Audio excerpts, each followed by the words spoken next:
कैसे हैं आप। मैं भूदेव शर्मा आपके लिए आज विशेषण के भेदों के बारे में पढ़ाने जा रहा हूं। हमने पिछली क्लास में पढ़ा था विशेषण के निम्न 4 भेद होते हैं। पहला भेद गुणवाचक विशेषण, संख्यावाचक विशेषण, परिमाणवाचक विशेषण, और अब हम चौथे विशेषण के बारे में पढ़ेंगे, सार्वनामिक विशेषण। सार्वनामिक विशेषण, इसको संकेतवाचक विशेषण भी कहते हैं और सांकेतिक विशेषण भी कहा जाता है। इसके दूसरे नाम है संकेतवाचक विशेषण और सार्वनामिक विशेषण। जो सार्वनामिक शब्द या सर्वनाम शब्द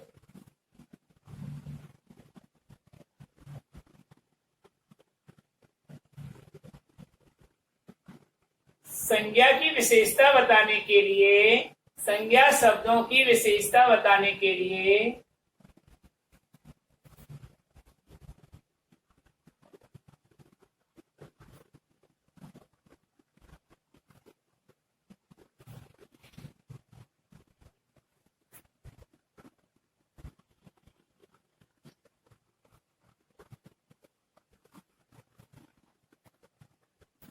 विशेषण के रूप में प्रयुक्त होते हैं।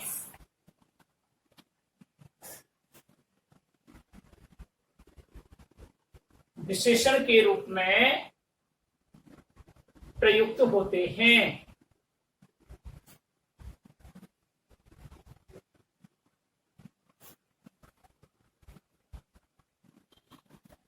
उन्हें सार्वनामिक विशेषण कहते हैं।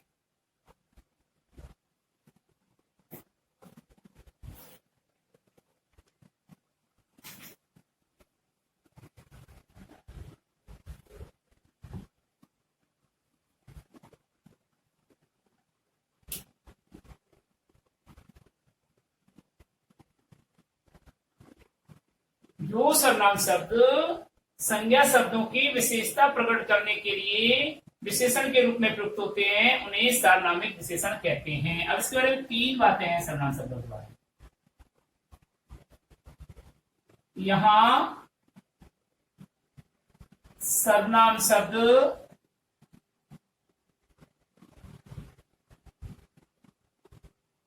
अपने मूल रूप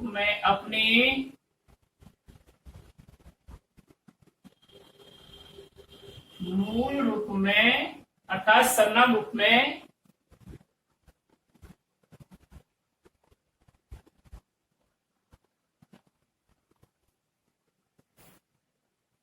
ही प्रयुक्त होते हैं।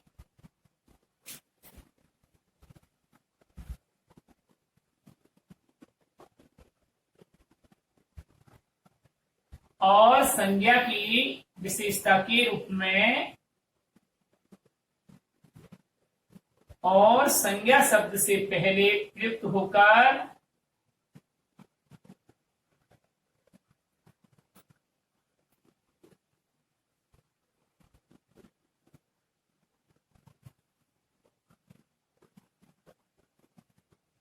संज्ञा की विशेषता प्रकट करते हैं।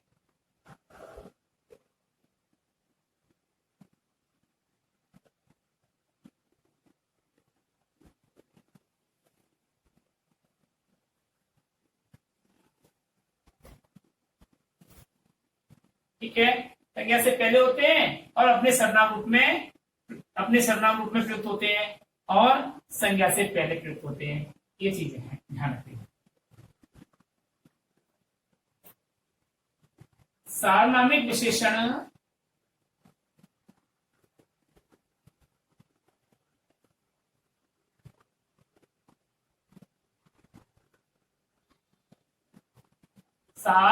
विशेषण शब्द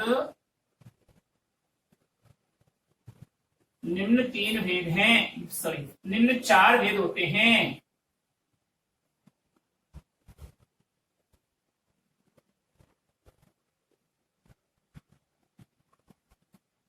इसके भी 4 भेद हैं। देखिए कौन कौन से हैं। नंबर 1 निश्चयवाचक सार्वनामिक विशेषण।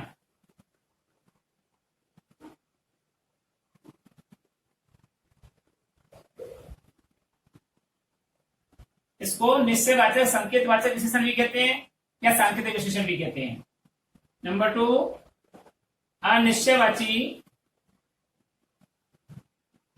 अनिश्चयवाचक सार्वनामिक विशेषण।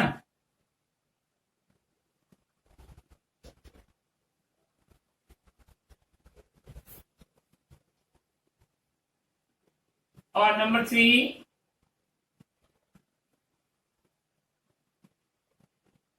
प्रश्नवाचक सार्वनामिक विशेषण।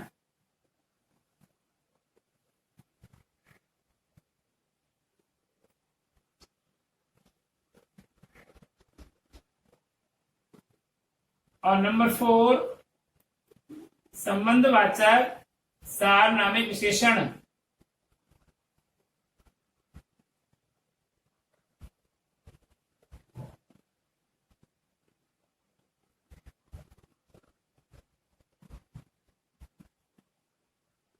ये 4 भेद सार्वनामिक विशेषण के हैं जो इस प्रकार से आपके सामने हैं। अब मैं एक एक का वर्णन करता हूं। निश्चयवाचक सार्वनामिक विशेषण को पढ़ेंगे हम। अब निश्चयवाचक सार्वनामिक विशेषण।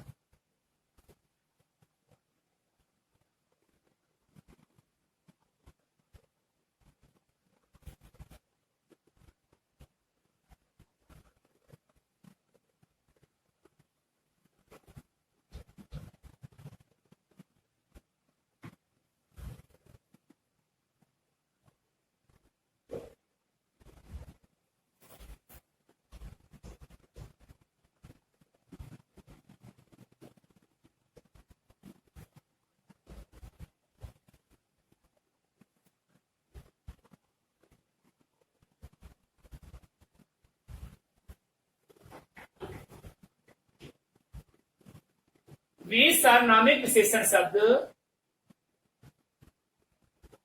वे सार्वनामिक विशेषण शब्द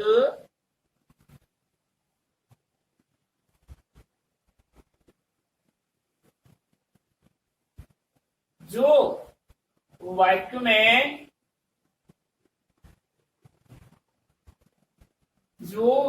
में निश्चयार्थी संकेत करते हैं।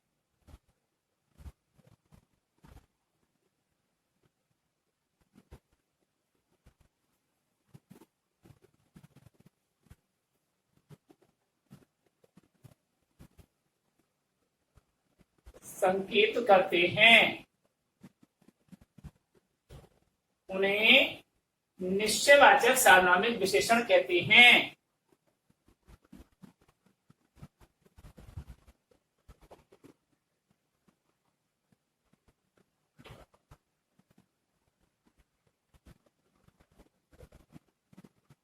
सार्वनामिक विशेषण कहते हैं।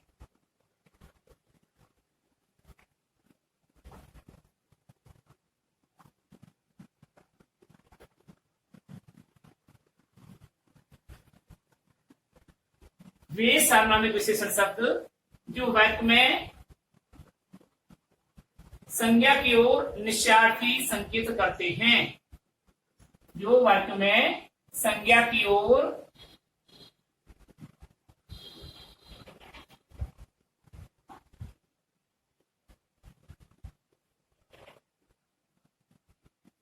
निश्चयार्थी संकेत करते हैं, उन्हें निश्चयवाचक सार्वनामिक विशेषण कहते हैं। ठीक है, उदाहरण देखिए।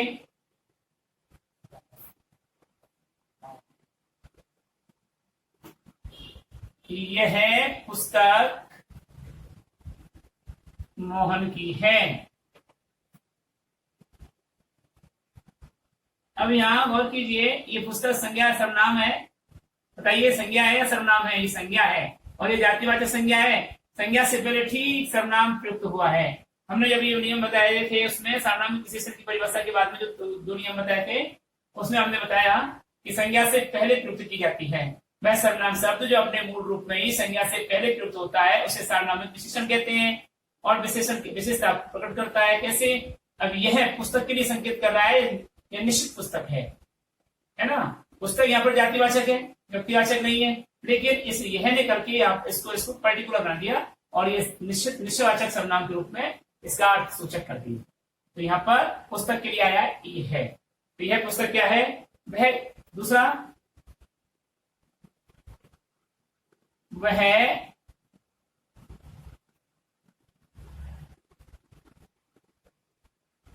कलम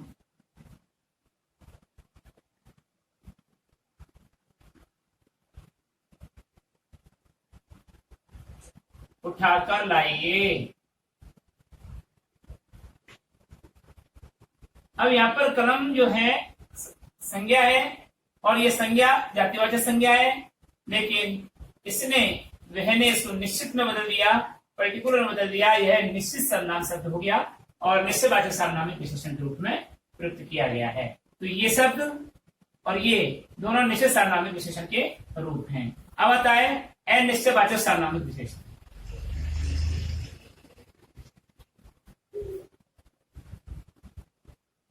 दूसरा अनिश्चयवाचक सार्वनामिक विशेषण। अनिश्चय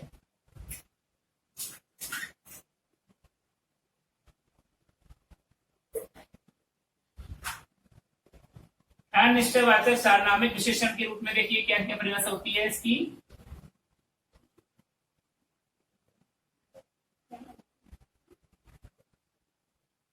जो विशेषण शब्द संज्ञा की ओर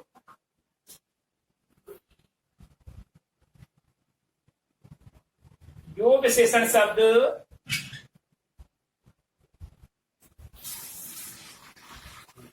संज्ञा की ओर अनिश्चयार्थी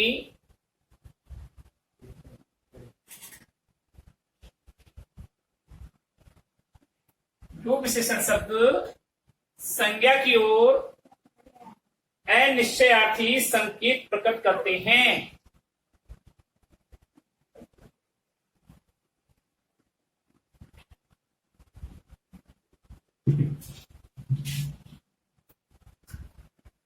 उन्हें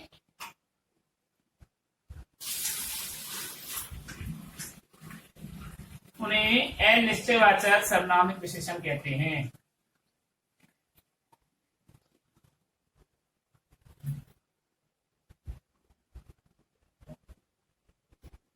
सार्वनामिक विशेषण कहते हैं।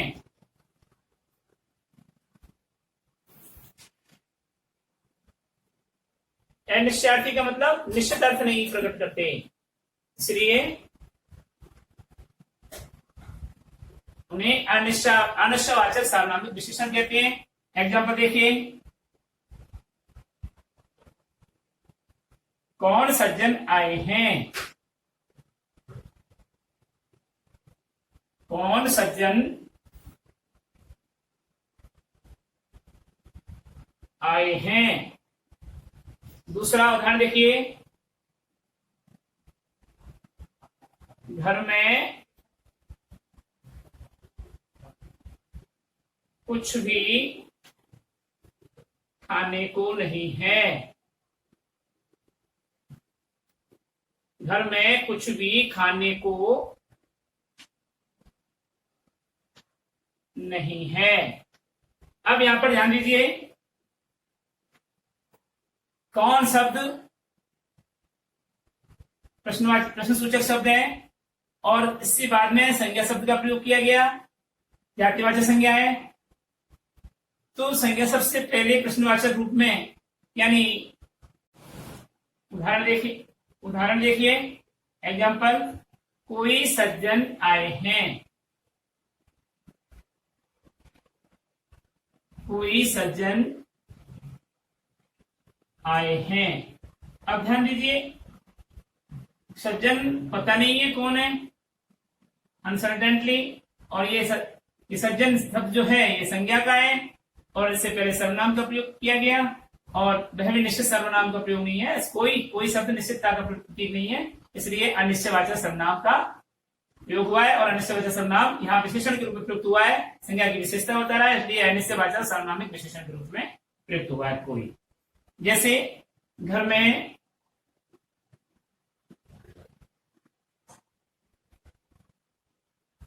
कुछ भी वस्तु खाने को नहीं है।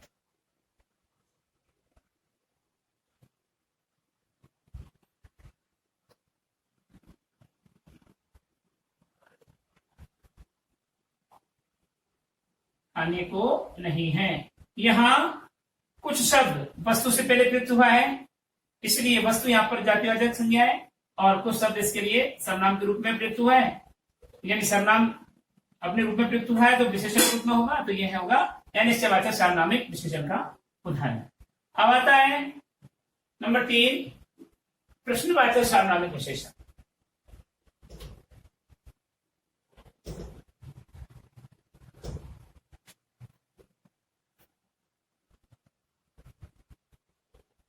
प्रश्नवाचक सार्वनामिक विशेषण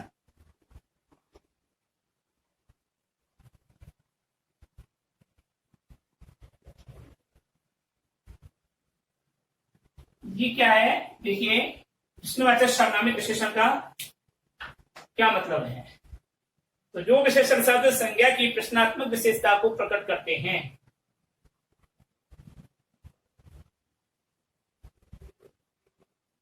जो विशेषण शब्द संज्ञा की प्रश्नात्मक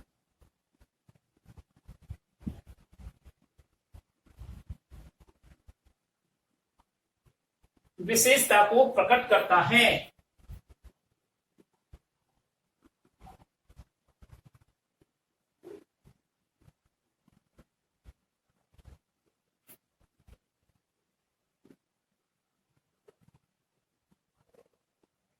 उसे प्रश्नवाचक सार्वनामिक विशेषण कहते हैं।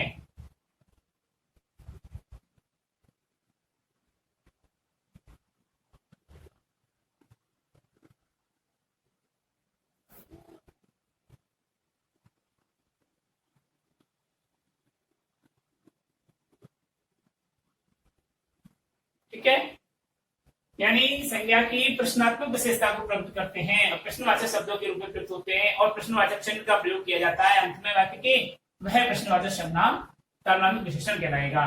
जैसे कौन आदमी आया है,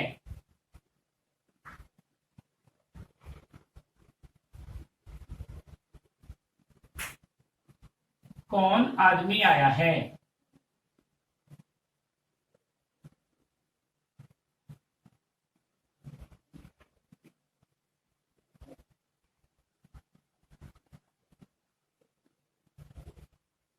तुमने कौन सी वस्तु खरीदी है।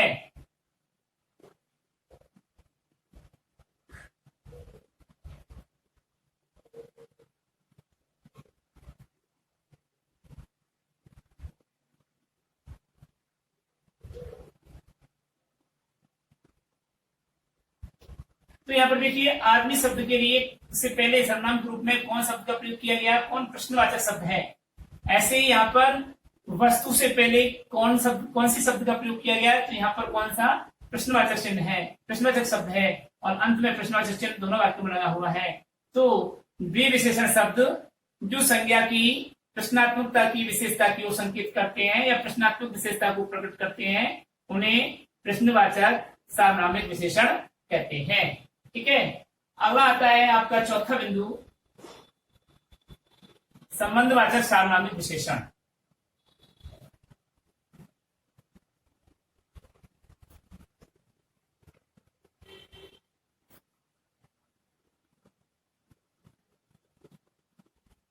संबंधवाचक सार्वनामिक विशेषण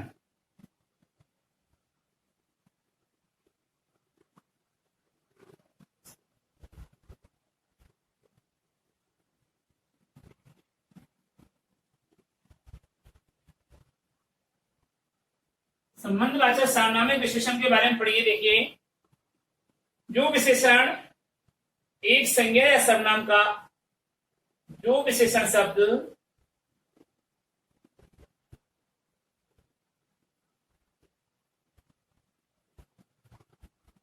एक संज्ञा या सर्वनाम का संबंध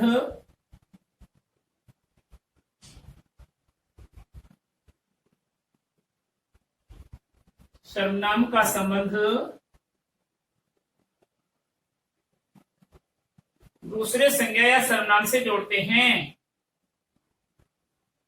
दूसरे संज्ञा या सर्वनाम से जोड़ते हैं।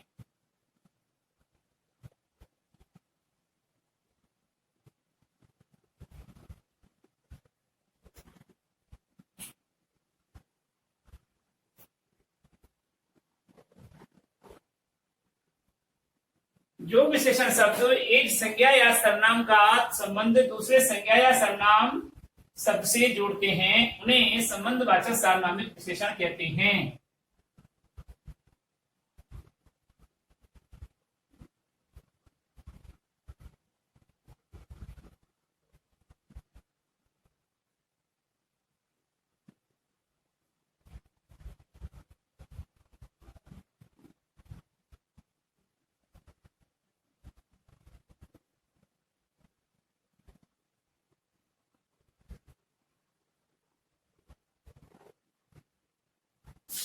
देखिए कैसे।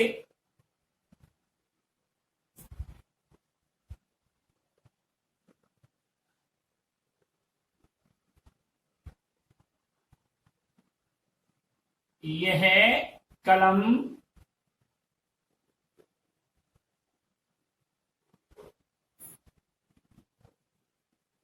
सोहन की है।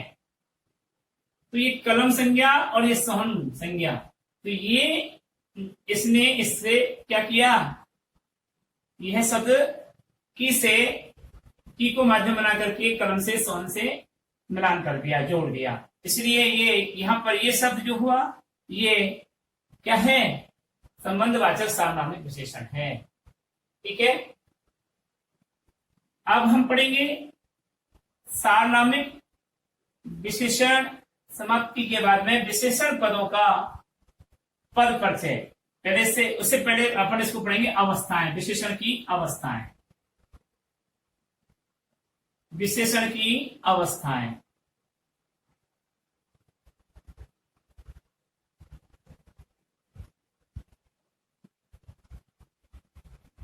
विशेषण की तुलनात्मक अवस्था विशेषण पद की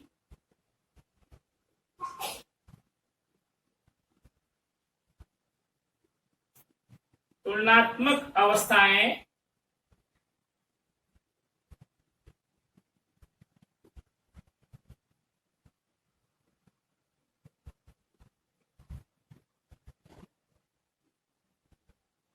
विशेषण पद की तुलनात्मक अवस्थाएं निम्न तीन प्रकार की होती हैं। निम्न तीन प्रकार की होती हैं।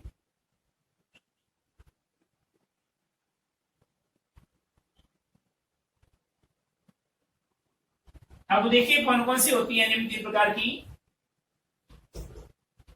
पद परिचय करते समय हमको अवस्था का प्रयोग भी करना होता है, गुणवाचक विशेषण में करना होता है। इसलिए विशेषण की अवस्थाओं को पढ़ना बहुत जरूरी होता है। पहला है मूल अवस्था,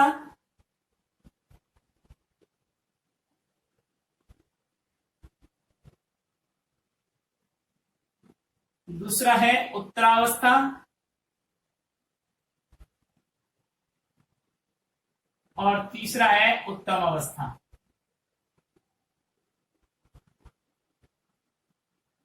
ठीक है, ये तीन अवस्थाएं विशेषण की होती हैं।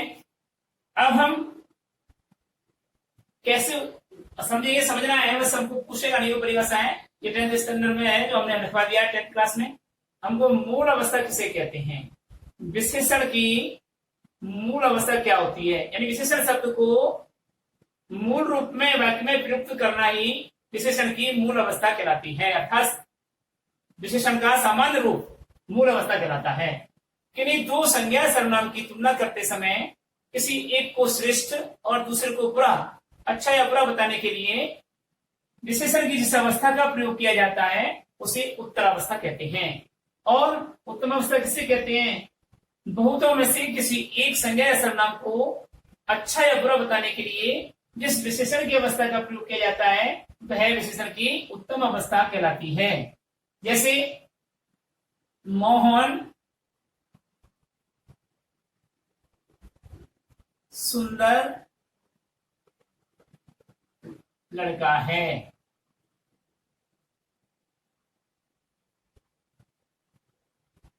जैसे सीता चतुर छात्रा है। तो यहां पर सुंदर और चतुर ये विशेषण की मूल अवस्था के अंतर्गत आते हैं।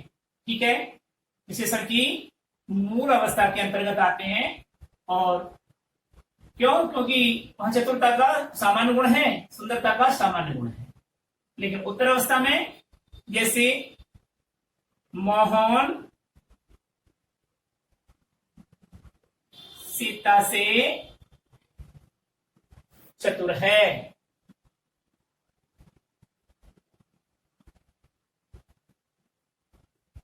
ठीक है, अब इसके लिए हम यहां पर आ जाते हैं चतुरतर है, इसका भी प्रयोग किया जा सकता था। तो से चतुर ये शब्द की पहचान होगी, से चतुर या चतुरतर। तो ये इस प्रकार से दो में से किसी एक की तुलनात्मक दृष्टि में अच्छा या बुरा प्रकट करने के भाव को ही विशेषण की उत्तर अवस्था कहते हैं।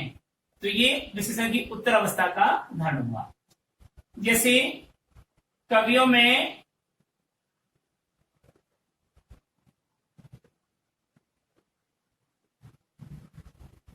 कालिदास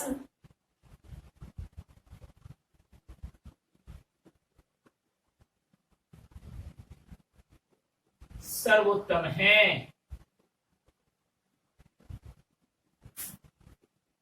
तो यहां पर सारे कवियों में तुलना की है और कालिदास को क्या होता है? सर्वोत्तम। तो तम, तर और सामान्य। तो मूल अवस्था में सामान्य स्थिति, उत्तर अवस्था में तर स्थिति, अर्थात दो की तुलना करने पर से चतुर या तर, और उत्तम अवस्था में तम। जैसे लघु सामान्य अवस्था, लघु लघुतर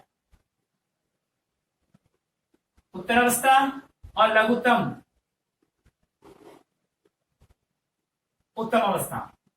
ठीक है, जैसे निम्न सामान्य अवस्था, मूल अवस्था, निम्नतर निम्नतम। जैसे सुंदर सुंदरतर,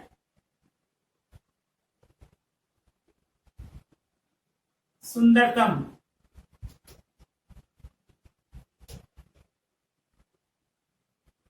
ये मूल अवस्था, उत्तर अवस्था और उत्तम अवस्था के उदाहरण है। ठीक है, इस तरीके से हम बनाएंगे इसको। अब लिखते हैं विशेषण का पद परिचय करते समय किन बिंदुओं का उल्लेख करना चाहिए। विशेषण शब्द का पद परिचय देखिए, तो हेडिंग डालेंगे विशेषण का पद परिचय करते समय हमें किन निम्न बिंदुओं का उल्लेख करना चाहिए।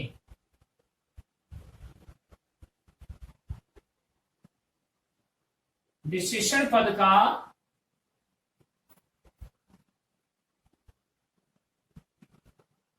पद परिचय करते समय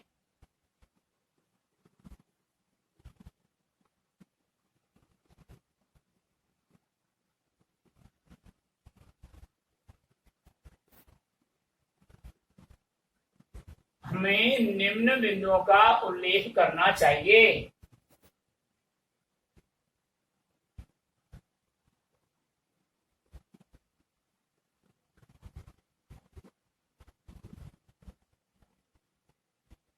उल्लेख करना चाहिए।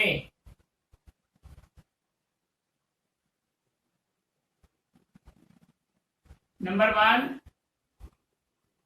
सर्वप्रथम विशेषण पद का सर्वप्रथम विशेषण पद में प्रयुक्त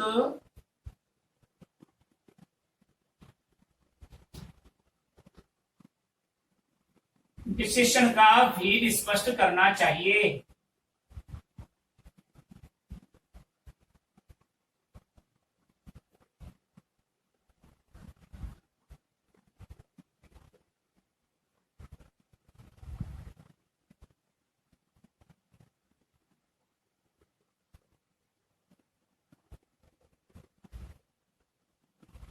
ठीक है, सर्वप्रथम विशेषण पद में प्रयुक्त विशेषण का भेद। कौन सा विशेषण है? गुणवाचक विशेषण है, संख्यावाचक विशेषण है, परिमाणवाचक विशेषण है या सार्वनामिक विशेषण है। तो विशेषण पद का क्या करना चाहिए? हमें सबसे पहले भेद करना चाहिए। दूसरा है बिंदु विशेषण पद में प्रयुक्त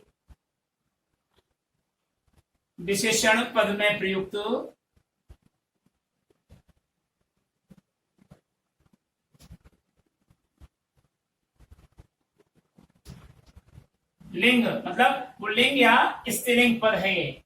तो विशेषण शब्द में प्रयुक्त लिंग स्पष्ट करना चाहिए।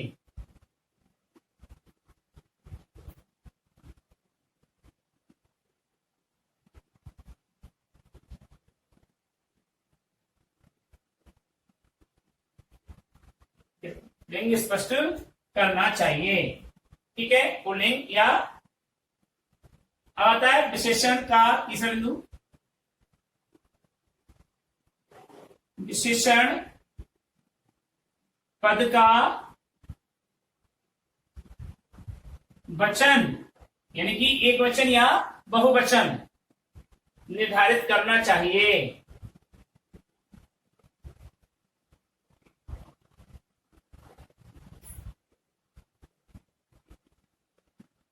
ठीक है, तो यहाँ लिंग भी हो गया और ये वचन भी हो गया। निर्धारित करना चाहिए जैसा एक वचन और बहुवचन। चौथा बिंदु, यदि संभव होगा, क्यों गुणवाचक विशेषण में बताना होगा। यदि संभव हो तो विशेषण की अवस्थाओं का उल्लेख करना चाहिए।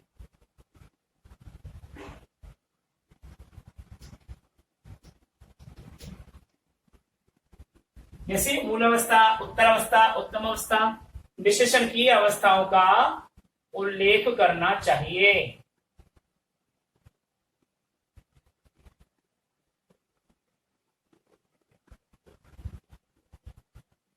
ठीक है, और पांचवा बिंदु है विशेषण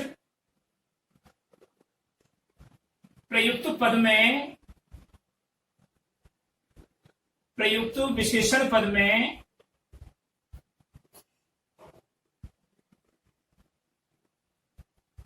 विशेषण पद का विशेष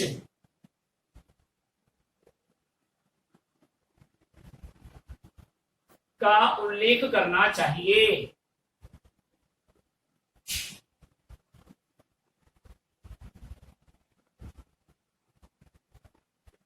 उल्लेख करना चाहिए। कौन किसकी विशेषता बता रहा है वो? तो ऐसे विशेषण पद की विशेष का उल्लेख करना चाहिए। ये पांचवा बिंदु हो गया। और छठा बिंदु, क्योंकि ये हर उसमें नहीं आएगा, ये केवल गुणवाचक विशेषण के रूप में प्रयुक्त किया जाएगा। विशेषता ये अवस्था है, अवस्थाओं के बारे में जो बताया हमने ऊपर, चौथा बिंदु, ये अवस्थाएं केवल गुणवाचक विशेषण के रूप में होंगी। तो तीन बिंदु हो गए ना, पहला, दूसरा, तीसरा, अभी चौथा ये माना जाएगा। और गुणवाचक विशेषण में 5 बिंदु ये माने जाएंगे। तो कारक का भी उल्लेख कर देंगे। तो प्रस्तुत विशेषण पद में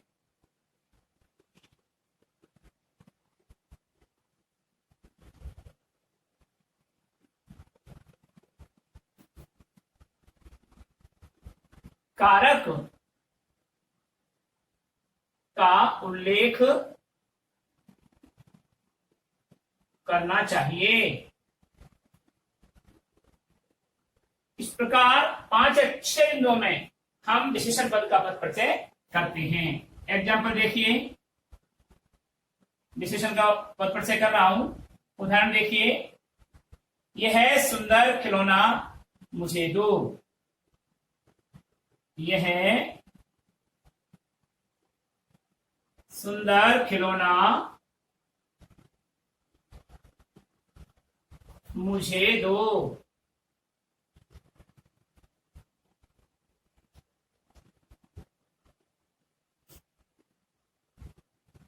विशेषण का पद परिचय कीजिए।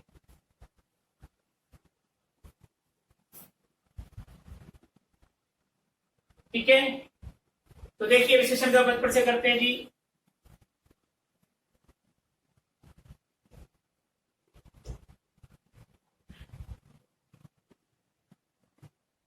यहां पर लिखेंगे पद परिचय।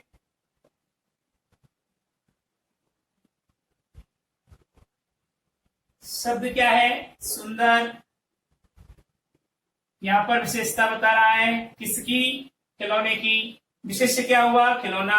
विशेषण क्या हुआ? सुंदर। कौन सा विशेषण है? गुण बता रहा है, गुणवाचक विशेषण हुआ। तो सुंदर शब्द यहाँ पर क्या है? विशेषण शब्द है। ठीक है, तो पहले अपन विशेषण शब्द छांटेंगे तो लिखेंगे सुंदर।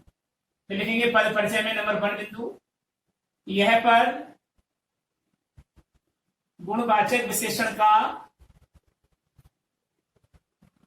पहला बिंदु है, उसका भेद गुणवाचक विशेषण का रूप है। विशेषण का रूप है। ठीक है, दूसरा बिंदु, यह पद लिंग में बताइए। खिलौना पुल्लिंग है तो सुंदर भी पुल्लिंग में हुआ। यह पद पुल्लिंग में प्रयुक्त हुआ है। पुल्लिंग में प्रयुक्त हुआ है। अगर शब्द आता खिलौने तो बहुवचनांत हो जाता, तो विशेषण भी बहुवचनांत हो जाता। यहाँ पर सुंदर एक शब्द विशेषण का, खिलौना एक शब्द एक वचन का है, तो सुंदर भी एक वचन में प्रयुक्त हुआ। तो यह पद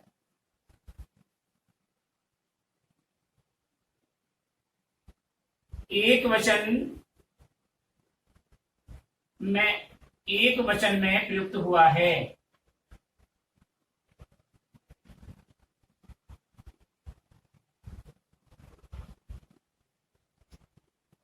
और चौथा आएगा इसका, अब बताइए क्या? अवस्थाएं। तो यह पद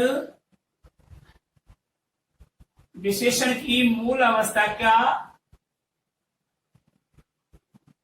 विशेषण की मूल अवस्था में प्रयुक्त हुआ है।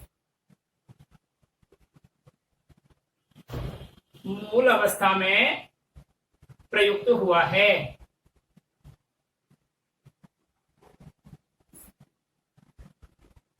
ठीक है, और पांचवा बिंदु है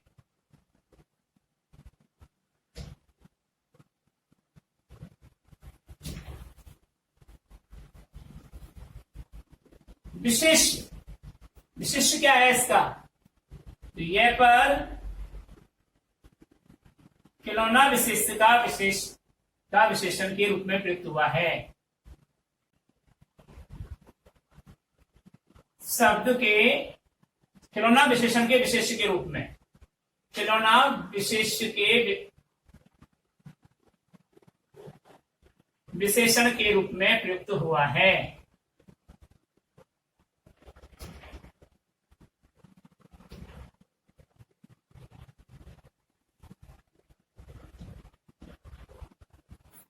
ठीक है, ये 5 बिंदु है। कारक, कारक भी देख लीजिए। यहाँ पर कर्ता का विस्तारक है तो इसकी जरूरत नहीं है। 5 बिंदु बहुत होते हैं, हमको तो 3 से 4 बिंदु लिखने होते हैं, बल्कि 2 पद परिचय देगा तो 3 से 2 बिंदु लिखने होते हैं। तो ये इस प्रकार से हमारा ये क्या हुआ? पद परिचय समाप्त हुआ। अब अगले वीडियो में हम आपको बताएंगे अगला लेसन। ये हो गया, तब तक के लिए हम आपसे विदा लेते हैं। नमस्कार।